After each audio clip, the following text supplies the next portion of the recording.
Hello student, welcome to the Kohli Institute of Mathematics. Today we are going to discuss the subject statics for BA BSc second year. आओ discuss करिए statics. Statics सीखण तो पहला ਆਪਾਂ mechanics ਬਾਰੇ ਸਮਝਾਂਗੇ।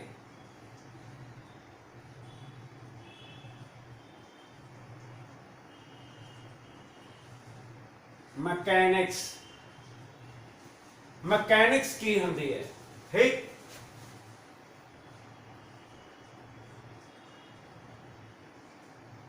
it is the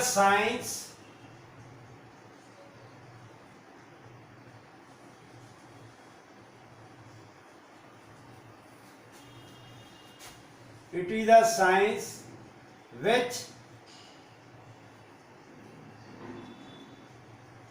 deals with the action of forces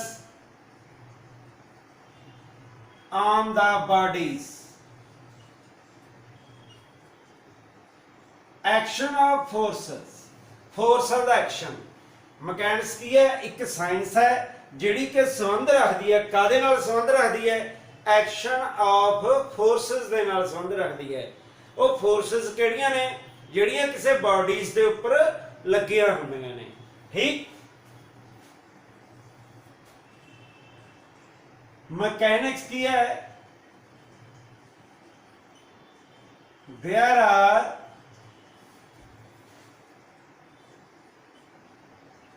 two branches of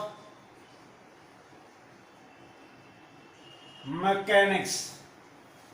अपने syllabus के according दो ब्रांचा होंदियां मकैनिक्स दियां। ठीक, namely number 1 statics, number 2 dynamics. Okay, हुण अपने की स्टडी करना है? स्टैटिक्स। स्टैटिक की हुंदी है इहदे बारे च आपां दसना है भी स्टैटिक किहनूं कहंदे है। देखो, जदों आपां किसी बॉडी दे उपर फोर्स लाइए, बॉडी अपनी जगह तो ना हिले, बॉडी ते फोर्स लाई चलीए, बॉडी अपनी जगह तो की है ना हिले। जिवें हुण सपोज करो आ साडे कोले बॉल है जिहदे ते बोर्ड फिक्स कीता होया, मैं इस तरह इहदे ते फोर्स लगावां, ये बॉल जिहड़ी कंध है अपने कोले ये इत्थों जानी कि शिफ्ट तां नहीं होएगी। जदों फोर्स लाइए कोई चीज़ शिफ्ट ना होवे, वो रैस्ट विच ही रहे, तां वो सिस्टम स्टैटिक्स दा हुंदा है। वो सिस्टम कहदा हुंदा है? स्टैटिक्स दा। भी बॉडी मोशन च नहीं रहिंदी, रैस्ट च रहिंदी है, तां सच टाइप ऑफ जिहड़ा एक्शन है वो असीं स्टैटिक दे विच कंसीडर करिया करांगे। जदों कोई बॉडी मोशन च आ जाए फोर्स लाउण ते तां वो बन जांदी है डायनामिक्स। ये गल ध्यान नाल समझनी है। जदों आपां किसी बॉडी दे उत्ते फोर्सेस लगाइए, बॉडी काहदे विच रहे? रैस्ट विच ही रहे। ठीक है, ते असीं उहनूं कहण दा मतलब स्टैटिक च मन्नांगे, जदों बॉडी मोशन च हो जाए तां उहनूं असीं डायनामिक्स मन्नांगे। ओके, हाँ जी।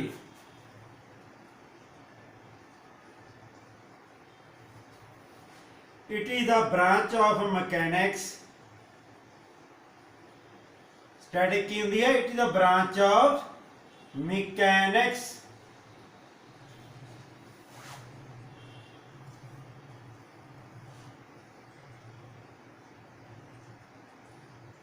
in which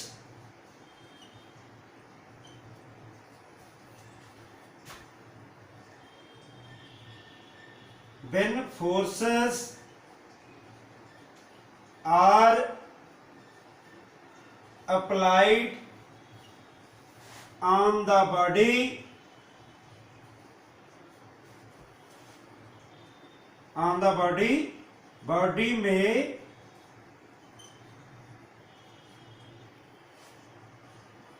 remain at rest।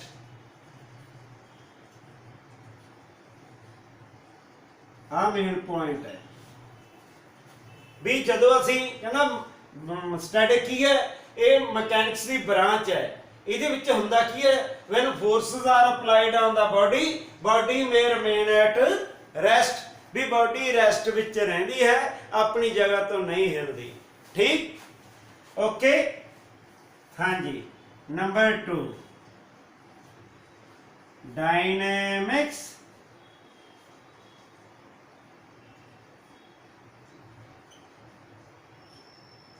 it is the branch of mechanics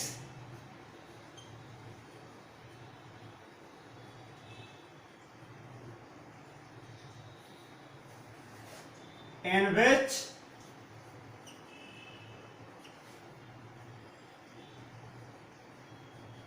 when forces are applied on the body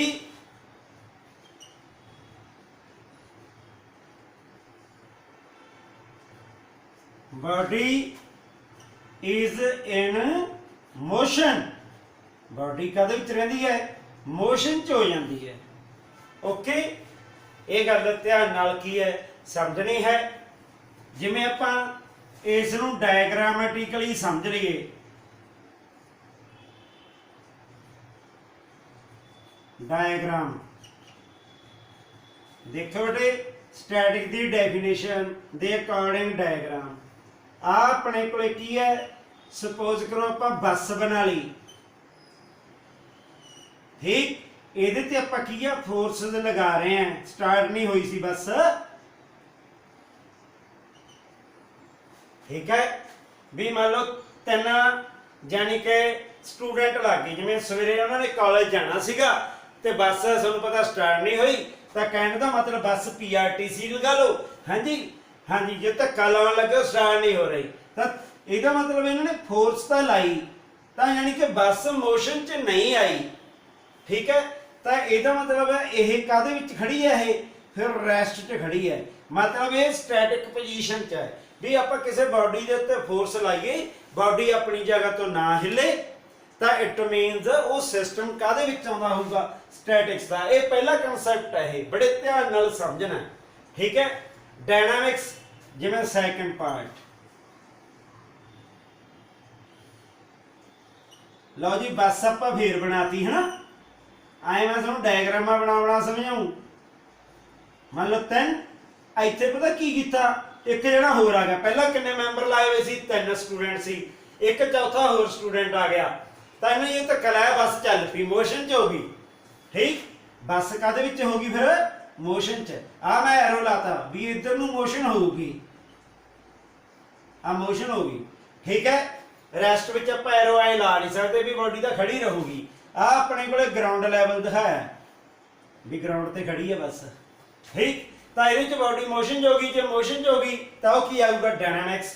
ਇਹ ਡਾਇਨਾਮਿਕਸ ਸਾਡੇ ਕੋਲੇ ਇੱਕ ਅਲੱਗ ਸਬਜੈਕਟ ਹੈ, ਅਸੀਂ ਆਪਣੇ ਸਿਲੇਬਸ ਦੇ ਅਕੋਰਡਿੰਗ, ਠੀਕ ਹੈ, ਪਹਿਲਾਂ ਆਪਾਂ ਸਟੈਟਿਕਸ ਕੀ ਕਰਨਾ ਹੈ ਡਿਸਕਸ ਕਰਾਂਗੇ। ਸਮਝ ਲੱਗ ਗਈ ਕਿ ਨਹੀਂ? ਲਓ ਜੀ, ਸਟੈਟਿਕਸ ਦੇ ਬਾਰੇ 'ਚ ਜੇ ਤੁਸੀਂ ਥੋੜਾ ਜਿਹਾ ਸਮਝ ਲਿਆ, ਫਿਰ ਆਪਾਂ ਇੱਕ ਰਿਜ਼ਲਟੈਂਟ ਬਾਰੇ ਸਮਝਾਂਗੇ। ਰਿਜ਼ਲਟੈਂਟ ਫੋਰਸ, ਰਿਜ਼ਲਟੈਂਟ ਇੱਕ ਫੋਰਸ ਹੁੰਦੀ ਹੈ। ਰਿਜ਼ਲਟੈਂਟ ਸਾਡੇ ਕੋਲੇ ਇੱਕ ਸਿੰਗਲ ਫੋਰਸ ਹੁੰਦੀ ਹੈ। ਇਹ ਸਾਰੀ ਸਟੈਟਿਕ ਵਿੱਚ ਸਮਝਣਾ ਵੀ ਇੱਕ ਸਿੰਗਲ ਫੋਰਸ ਹੋਊਗੀ, ਉਹਦਾ ਇਫੈਕਟ ਕਿਹੋ ਜਿਹਾ ਹੋਊ, ਜਿਹੇ ਜਿਹੀਆਂ ਬਾਕੀ ਸਾਰੀਆਂ ਫੋਰਸਾਂ ਦਾ ਇਫੈਕਟ ਹੁੰਦਾ ਹੈ। ਠੀਕ ਹੈ, ਸਿੰਪਲ ਜੀ ਐਗਜ਼ਾਮਪਲ ਲੈ ਕੇ ਮੈਂ ਤੁਹਾਨੂੰ ਦੱਸਦਾ। ਮੰਨ ਲਓ ਕਿ ਇਹ ਇੱਕ ਸਾਡੇ ਕੋਲੇ, ਕਹਿਣ ਦਾ ਮਤਲਬ ਕਿ ਲੱਕੜ ਦਾ ਫੱਟਾ ਸੀਗਾ, ਪਲੈਂਕ ਕਹਿ ਦਈਏ ਜਾਂ ਕੋਈ ਗਾਡਰ ਕਹਿ ਦਈਏ ਲੋਹੇ ਦਾ। ਠੀਕ, ਇੱਥੇ ਕਹਿਣ ਦਾ ਮਤਲਬ ਕੀ ਹੈ, ਇਹ 2 ਜਣਿਆਂ ਨੇ ਸਿਰ ਤੇ ਰੱਖ ਲਿਆ। ਸਪੋਜ਼ ਕਰੋ ਇੱਕ ਜਣਾ, ਜਾਨੀ ਕਿ ਇਹਦਾ ਜਿਹੜਾ weight ਸੀ ਉਹ 20 kg ਸੀਗਾ। ਮੰਨ ਲਓ ਕਿ ਇੱਥੇ ਸਾਡੇ ਕੋਲੇ ਇੱਕ ਜਣੇ ਨੇ 8 kg ਦੀ ਫੋਰਸ ਲਾਤੀ, ਸਿਰ ਤੇ ਉੱਤੇ ਧਰੇ ਹੋਏ ਆ, ਇੱਕ ਜਣੇ ਨੇ 12 kg ਦੀ ਫੋਰਸ ਲਾਤੀ। ਟੋਟਲ ਫੋਰਸ ਕਿੰਨੀ ਹੈ, ਜਾਨੀ ਕਿ ਟੋਟਲ weight ਕਿੰਨਾ ਮੰਨ ਲਓ ਗਾਡਰ ਦਾ, ਠੀਕ ਹੈ, ਉਹ 20 kg ਹੈ। 20 kg ਦੀ ਫੋਰਸ ਹੈ, 20 ਕਿਲੋ ਦਾ ਗਾਡਰ ਹੈ। ਦੋ ਪਰਸਨ ਆਏ ਲੇਬਰ ਪਰਸਨ, ਇੱਕ ਜਣੇ ਨੇ 8 kg ਦਾ, ਇੱਕ ਜਣੇ ਨੇ 12 kg ਦੀ ਫੋਰਸ ਲਾਤੀ। ਇਕੁਅਲ ਵੀ ਲਾ ਸਕਦੇ ਆ, ਇਕੁਅਲ ਵੀ ਲਗਾ ਸਕਦੇ ਆ। ਮੰਨ ਲਓ ਕਿ ਕਿਸੇ ਤੋਂ ਘੱਟ ਲੱਗ ਰਹੀ ਹੈ ਤਾਂ 8 kg, ਇੱਕ ਦੀ ਕਿੰਨੀ ਹੈ 12 kg, ਟੋਟਲ ਕਿੰਨਾ ਹੋ ਗਿਆ 20 kg। ਤਾਈਓ ਬੈਲੈਂਸ ਕਰਕੇ ਰੱਖਣਗੇ। ਜੇ ਇਹ ਦੋਨੇ ਪਰਸਨ ਸਮਝ ਲਓ ਵੀ ਨਾਰਮਲ ਜੇ, ਜੇ ਆਪਾਂ ਇੱਕ ਤਕੜਾ ਜਿਹਾ ਪਰਸਨ ਲੈ ਆਈਏ, ਉਹ ਕੱਲਾ ਹੀ ਇਹਨੂੰ ਸਿਰ ਤੇ ਧਰ ਲੇ ਵਿਚਾਲੇ ਲੱਗ ਕੇ ਨਾ, ਠੀਕ ਹੈ, ਉਹ ਕੱਲਾ ਹੀ ਕੀ ਮਿਡ ਪੁਆਇੰਟ ਤੇ ਲਾ ਲਓ ਵੀ ਗਾਡਰ ਦਾ ਮਿਡ ਪੁਆਇੰਟ ਹੋ ਗਿਆ। ਇੱਥੇ ਕੱਲੇ ਨੇ ਕਿੰਨੇ ਦੀ ਫੋਰਸ ਲਗਾਤੀ, 20 kg ਦੀ ਸਿਰ ਤੇ ਧਰ ਕੇ ਗਾਡਰ ਨੂੰ ਲੈ ਗਿਆ। ਆ ਜਿਹੜਾ ਸਿੰਗਲ ਹੈ, ਸਿੰਗਲ ਦਿਖਾਇਆ ਪਰਸਨ, ਇਹਨਾਂ ਦੋਹਾਂ ਦਾ ਇਹ ਰਿਜ਼ਲਟੈਂਟ ਹੈ ਵੀ ਜਿਹੜਾ ਆ ਐਰੋ ਲਾਇਆ, ਇਹਨਾਂ ਦੋਹਾਂ ਦਾ ਕੀ ਬਣ ਗਿਆ, ਜਾਨੀ ਕਿ ਰਿਜ਼ਲਟੈਂਟ ਬਣ ਗਿਆ। ਇਹਨੂੰ ਅਸੀਂ ਸਿੰਗਲ ਫੋਰਸ ਕਹਿੰਦੇ ਆ। ਰਿਜ਼ਲਟੈਂਟ ਕੀ ਹੋਊ, ਇੱਕ ਸਿੰਗਲ ਫੋਰਸ ਹੋਊਗੀ। ਕਿਸੇ ਵੀ ਸਿਸਟਮ ਦੇ ਇੱਕ ਤੋਂ ਵੱਧ ਰਿਜ਼ਲਟੈਂਟ ਨਹੀਂ ਆਉਂਦੇ ਹੁੰਦੇ। ਕਿਸੇ ਵੀ ਸਿਸਟਮ ਦੇ ਵਿੱਚ ਜਦੋਂ ਫੋਰਸਾਂ ਲੱਗੀਆਂ ਹੋਣਗੀਆਂ, ਕਿਸੇ ਬਾਡੀ ਉੱਤੇ ਫੋਰਸਸ ਲੱਗੀਆਂ ਹੋਣਗੀਆਂ, ਤਾਂ ਰਿਜ਼ਲਟੈਂਟ ਹਮੇਸ਼ਾ ਬਣ ਹੀ ਆਊਗਾ ਸਾਰੇ ਓਵਰਆਲ ਕੈਲਕੂਲੇਸ਼ਨ ਦਾ, ਠੀਕ ਹੈ। ਐਂ ਨਹੀਂ ਹੈਗਾ ਵੀ ਦੋ ਰਿਜ਼ਲਟੈਂਟ ਜਾਂ ਤਿੰਨ ਰਿਜ਼ਲਟੈਂਟ ਨਿਕਲ ਜਾਣਗੇ। ਰਿਜ਼ਲਟੈਂਟ ਹਮੇਸ਼ਾ ਕਿੰਨੇ ਆਉਣਗੇ, 1। ਸਮਝ ਗਏ ਨਾ। ਇਹਨਾਂ ਦੋਹਾਂ ਦਾ ਸਿੰਗਲ ਰਿਜ਼ਲਟੈਂਟ ਹੋ ਗਿਆ, ਇਹਨੂੰ ਰਿਜ਼ਲਟੈਂਟ ਫੋਰਸ ਕਹਾਂਗੇ।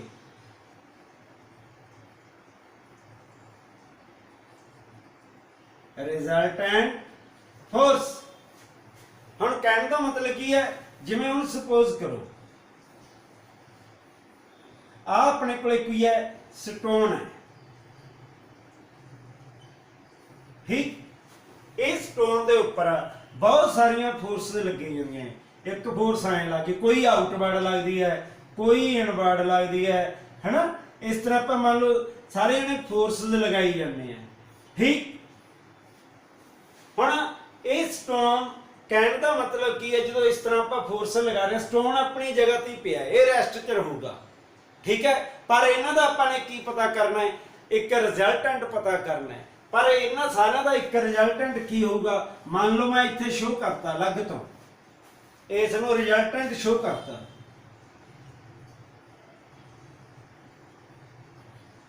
ਇਹ ਸਾਰੀਆਂ ਫੋਰਸਾਂ ਦੇ ਇਫੈਕਟ ਦੀ ਕੈਲਕੂਲੇਸ਼ਨ ਕਰਕੇ ਇੱਕ ਆਊਗਾ। ਆਏ ਨਹੀਂ ਵੀ ਜਾਣੀ ਕਿ ਸਾਡੇ ਕੋਲੇ ਦੋ ਰਿਜ਼ਲਟੈਂਟ ਬਣ ਜਾਣਗੇ, ਇੱਕ ਰਿਜ਼ਲਟੈਂਟ ਬਣੂਗਾ।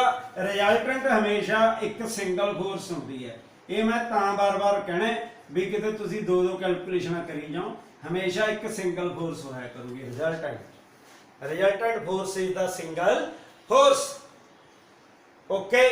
ਹੁਣ ਸਭ ਤੋਂ ਜਿਹੜਾ ਪਹਿਲਾ ਸਟੈਪ ਹੈ ਜਿੱਥੋਂ ਸਾਡੀ ਸਟੈਟਿਕ ਜਾਣੀ ਕਿ ਸ਼ੁਰੂ ਹੁੰਦੀ ਹੈ, ਉਹ ਹੈਗੀ ਹੈ ਪੈਰਲੋਗ੍ਰਾਮ ਲਾ ਆਫ ਫੋਰਸਸ।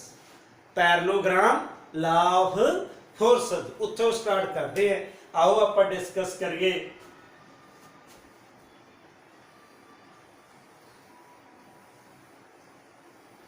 ਜਾਣੀ ਕਿ ਐਗਜ਼ਾਮ ਦੇ ਵਿੱਚ ਆਉਂਦਾ ਹੁੰਦਾ ਹੈ ਪੈਰਲੋਗ੍ਰਾਮ ਲਾ, ਠੀਕ। ਉਹਦੇ ਨਾਲ ਰਿਲੇਟਡ ਪ੍ਰੋਬਲਮਸ बड़े ध्यान नाल समझनी है। गल यह है पुत्र, ऑनलाइन आपां क्लास ला रहे हैं, ठीक। जिथों भी तुहानूं ना समझ लगे स्क्रीनशॉट लैके जां तुसीं अपना जदों भी नोट्स बनाने हैं नालों नाल जिहड़ा भी मैं काम बोर्ड ते कराऊंगा उहदी वीडियो कली देखनी नहीं, रजिस्टर लगा के पूरा वधिया या वधिया वधिया नोट्स सारे तैयार करने हैं। ये बिना नोट्सां तो जानी कि सिस्टम ये समझ नहीं लगना, क्योंकि टॉपिक चलो इनू टिपिकल मन्निया जाता भी स्टैटिक ते डायनामिक्स ये टिपिकल ने, क्योंकि ये साइंस के नाल ज़्यादा रिलेटेड है। आर्ट्स वाले बच्चों में ज़्यादा दिक्कत आती है, पर मैं समझाने की पूरी कोशिश करूँगा हर पक्षों भी हरेक स्टूडेंट को हर एक पॉइंट यानी कि समझ लग जाए। मैं वीडियो में पूरा क्लीयर करने की कोशिश करूँ, पर फिर भी इन केस जे तुहानूं समझ ना लग्या तो मैनू WhatsApp कर दो या कोई कॉल कर लियो, समझ गए कि नहीं? ਤਾਂ जो कि मैं ਤੁਹਾਡਾ ਉਹ पॉइंट क्लीयर करदा। ठीक है, तो ये गल ध्यान नाल समझनी है सारी। लो जी सुनो, पहला पॉइंट की है, parallelogram law of force.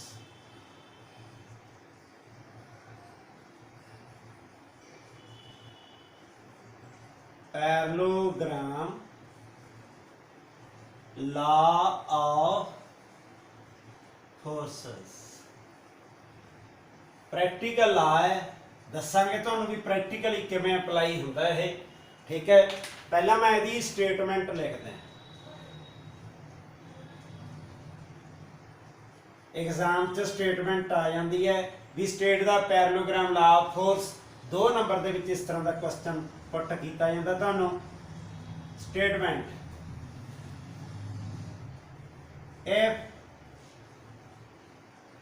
two forces are represented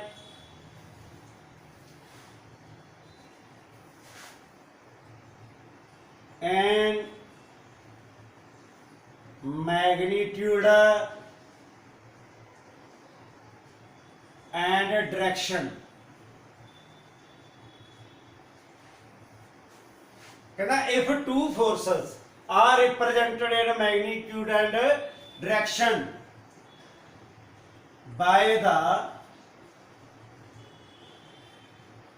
two adjacent sides of parallelogram, कहता if two forces are represented in magnitude and direction, जे साडे कोले दो फोर्सेस होन, उन्हां दा मैग्नीट्यूड ते डायरेक्शन होवे, भी मुल भी होवे ते उहदी डायरेक्शन भी होवे, bye the two adjacent sides of की है parallelogram, acting at one point and acting at one point,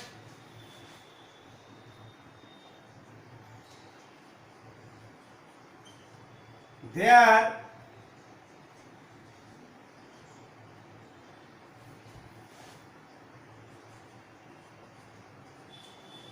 their resultant is represented in magnitude and direction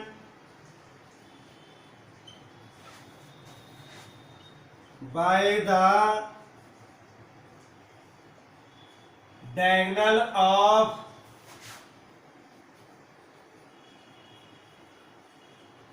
parallelogram passing through the same point। देखो, if two forces are represented in magnitude and direction, जे दो फोर्सां कहदा represent कर दिए कादे विच, magnitude दे विच ते the direction दे विच, किन्ना द्वारा, by the two adjacent sides of parallelogram and acting at one point, फिर their resultant is represented in magnitude and direction by the diagonal of parallelogram passing through the same point. मतलब कि देखो आ अपने को parallelogram हो गई, आ parallelogram बना ली, आ मान लो O पॉइंट है, आ मान लो A है, आ B है, आह की है C है, दो फोर्सा हो गई, एक फोर्स आ हो गई, एक फोर्स आ हो गई। ठीक, इन्हां दा आ की हो गया, डायगोनल हो गया,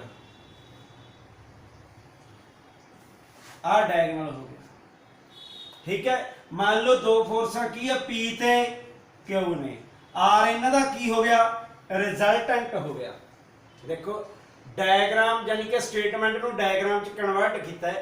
ये टू फोर्सेस आ टू फोर्सेस हो गई काहदे विच रिप्रेजेंट करना है मैग्नीट्यूड दा डायरेक्शन मतलब इहदी लेंथ भी हो ते नाले डायरेक्शन भी हो लेंथ भी हो नाले डायरेक्शन भी हो। हाँ जी किहदे नाल by the two adjacent sides of parallelogram आ पैरेललोग्राम बनी हुई है एडजेसेंट साइड्स भी नाल लगमियां साइड्स नाल लगमियां ठीक है जिवें इहदे नाल लगमी आ होगी इन्हां नाल इन्हां नूं रिप्रेजेंट किया गया फोर्सेस नूं।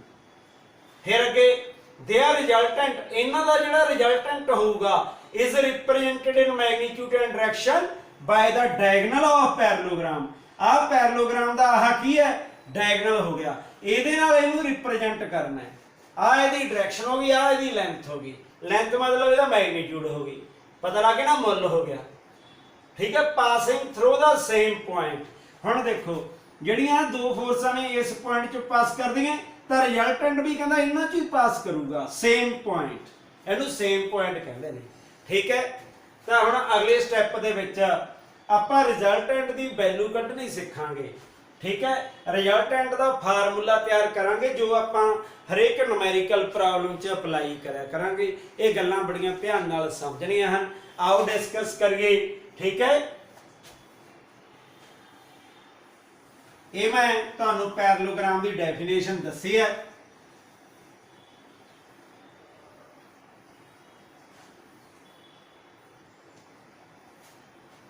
लो सुनो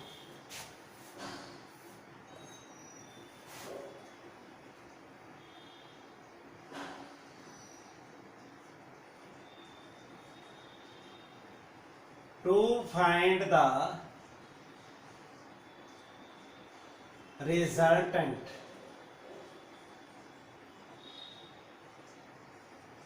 to find the resultant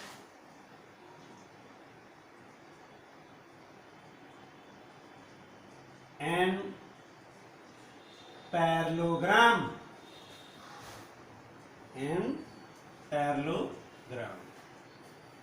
parallelogram के रिजल्टेंट आप किवें फाइंड आउट करते हैं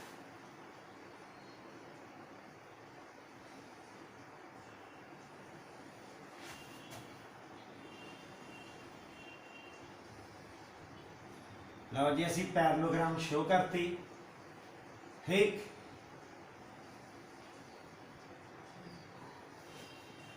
आ पी फोर्स आ मान लो क्यू फोर्स आ ओ है आ ए पॉइंट आ बी पॉइंट आ सी पॉइंट आ साडे कोले आर हो गया रिजल्टेंट एदी वैल्यू कढनी सीखनी है मान लो आ एंगल साडे कोले की हो गया अल्फा हो गया आ एंगल सपोज करो कितना है थीटा ठीक असी ये वैल्यूज कढांगे बड़े ध्यान नाल सीखनियां हन। देखो रिजल्टेंट ते किवें पहुंचना है let OA is equal to P OC is equal to Q मान लो OA है जिहड़ी वो P फोर्स के बराबर है OC लाइन है जिहड़ी किहनूं शो करदी है Q के बराबर है ठीक जे हुण आ OC Q के बराबर है तो आ साडे कोल किहदे इक्वल आ गई मान लो आपां इत्थे भी फोर्स जे ऐ शो कर लईए भी पैरेललोग्राम की अपोजिट साइड्स इक्वल होंगे ਇਹਦਾ ए बी की लेंथ भी किहदे बराबर आ जूगी साडे कोले क्यू दे बराबर आ जूगी ठीक है। From point B draw BM perpendicular OA on produce ठीक भी आपां इथों परपेंडिकुलर ड्रा कर लांगे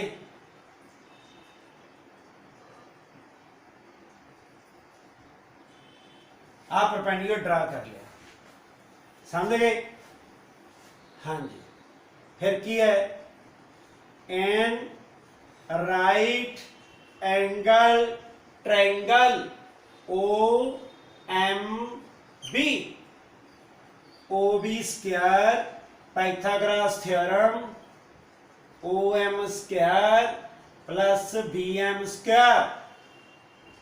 ओके, इन्हां दी असीं वैल्यू कढ के लैके आउणी है OM ते BM दी। ठीक, इहनूं नंबर असीं 1 दे दांगे, इहदे च वैल्यू सबस्टिट्यूट करांगे लिया के। जे आ एंगल अल्फा है तो आ भी एंगल साडे कोले अल्फा होएगा, क्योंकि ये कॉरस्पॉन्डिंग एंगल बन जाएंगे। ठीक,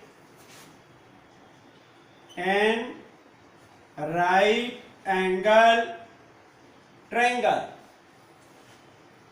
AMB आ इस ट्रायंगल दे विच आपां AM ते BM दी जानी कि वैल्यू कढ लांगे। AM upon AB cos alpha AM, AB दी वैल्यू कितनी है Q cos alpha AM Q cos alpha, ये AM दी वैल्यू आ गई। BM over AB sin alpha BM AB sin alpha, BM AB दी वैल्यू कितनी है Q sin alpha. Okay, AM ते की कढ लिया सी BM कढ लिया, समझ गए ना। लो हुण ध्यान नाल समझना है। OM दी वैल्यू किहदे बराबर आ गई OM दी OM OA plus AM OAP दे AM दी जिहड़ी वैल्यू है वो Q cos of alpha OM।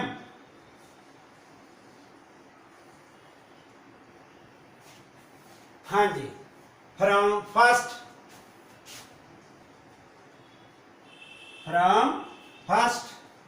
OB square OM P plus Q cos alpha the whole square BM Q sin square alpha OB square. हाँ जी, apply the identity A plus B the whole square Q square cos square alpha 2PQ cos alpha plus इतने Q square कर दे Q square sin square alpha OB OB दी value किहदे equal है R दे P square Q square cos square alpha Q square sin square alpha 2PQ cos of alpha. आ दोनों values असी इत्थे ग्रुप च इकट्ठियां कर लियां है। Okay, R square P square Q square cos square alpha sin square alpha 2PQ cos alpha. cos square alpha plus sin square alpha identity है R square P square Q square into 1 2PQ cos of alpha. ठीक, तो साडे कोले R square P square plus Q square plus 2PQ cos of alpha R square root of P square Q square 2PQ cos alpha. ये असी result use करया करांगे parallelogram दे विच। आ resultant कढण दा की फार्मूला हो आह P square plus Q square plus 2PQ cos alpha. हुण असी डायरेक्शन ऑफ रिजल्टेंट कढांगे। डायरेक्शन ऑफ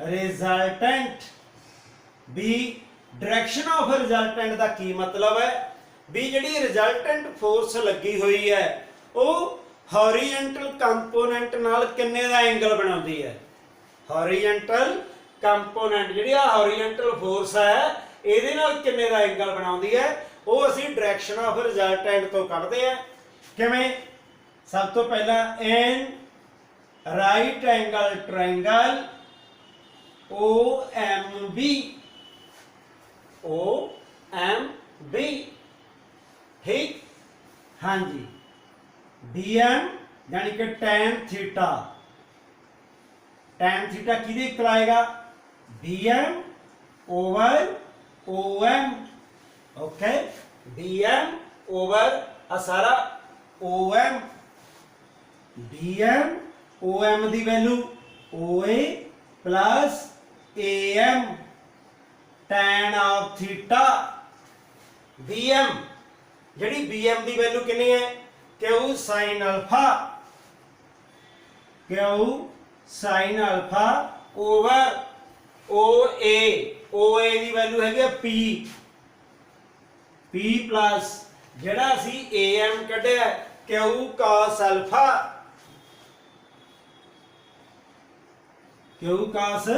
अल्फा ठीक that theta is equal to tan inverse Q sin alpha over P plus Q cos alpha ये साडे कोल की होगी direction होगी ठीक है किसी भी रिजल्टेंट दी जदों आपां किसी हॉरिजेंटल फोर्स नाल कढनी है भी उहदा एंगल आ थीटा बनेगा उहदे नाल असीं आ डायरेक्शन कढ सकदे हां जिहड़ा फोर्स है फोर्स मैं इत्थे दसदा नोट पा के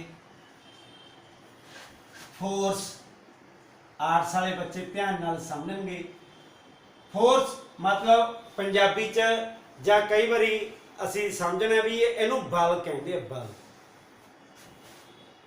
फोर्स हमेशा एरो ला के रिप्रेजेंट करनी है फोर्स हमेशा की ला के रिप्रेजेंट करनी है एरो ला के ये गल ध्यान च रखनी है पैरेललोग्राम दे विच दो साइडां होणगियां एक उन्हां दा रिजल्टेंट होगा आ दो साइडां हो गईयां आ इन्हां दा की हो गया रिजल्टेंट हो गया पैरेललोग्राम ला ऑफ फोर्स की वजह दे नाल असी आह आर की वैल्यू कैलकुलेट कर लेने तो डायरेक्शन भी कढ़ लेने ठीक लो बेटे ये लैक्चर मेरा इत्थे ही खत्म होंदा है नैक्सट लैक्चर च आपां फिर मिलांगे पर जिथों ना समझ लगे मैनूं कमेंट के जरिए जरूर दसना है बाकी मैं मैक्सीमम सिंपल लैंग्वेज विच तुहानूं समझाउण दी कोशिश करूँगा तां जो कि साइंस वाले बच्चे तो समझ ही लैणगे प्लस आर्ट्स वाले बच्चे भी प्रॉपर वे दे नाल इहनूं समझ लैण बड़ी सिंपल लैंग्वेज ते सिंपल तरीके दे नाल मैं हर पक्षों कोशिश करूँगा कमेंट के जरिए मैंने जरूर दस देना है तां जो कि मैनूं फीडबैक मिल जाए भी हाँ तुसीं किस तरह समझ रहे हो किवें तुहानूं कोई पॉइंट समझण दिक्कत आउंदी है तां जो कि मैं उहनूं इंप्रूव करता रहूँगा क्योंकि ऑनलाइन सिस्टम थोड़ा जिहा तुहानूं पता ही है भी ये अलग तरह का साडे कोल सिस्टम आ गया है तो इस करके मैं यानी कि फीडबैक बच्चों तो जरूर चाहांगा यानी कि बिल्कुल मैनूं क्लीयर दसना है नोट्स अपने जरूर बनाने हैं ठीक है बिल्कुल टैक्नीक नाल स्टैप बाय स्टैप मैं अगलियां वीडियोस बनाउंदा रहूँगा तुहाडे लई बहुत यानी कि सिंपल लैंग्वेज ही बना के तुहानूं समझाऊंगा मदर टंग दे विच ठीक नैक्सट लैक्चर च आपां मिलांगे ओके बाय बाय